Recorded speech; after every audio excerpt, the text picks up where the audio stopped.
Today I'm going to show you how to whiten your skin in Photoshop.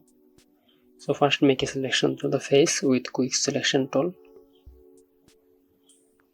Then press Shift F6, give feather 20, hit OK.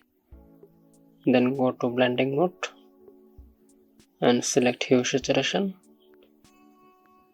Then change its blending mode to soft light and increase the lightness from here.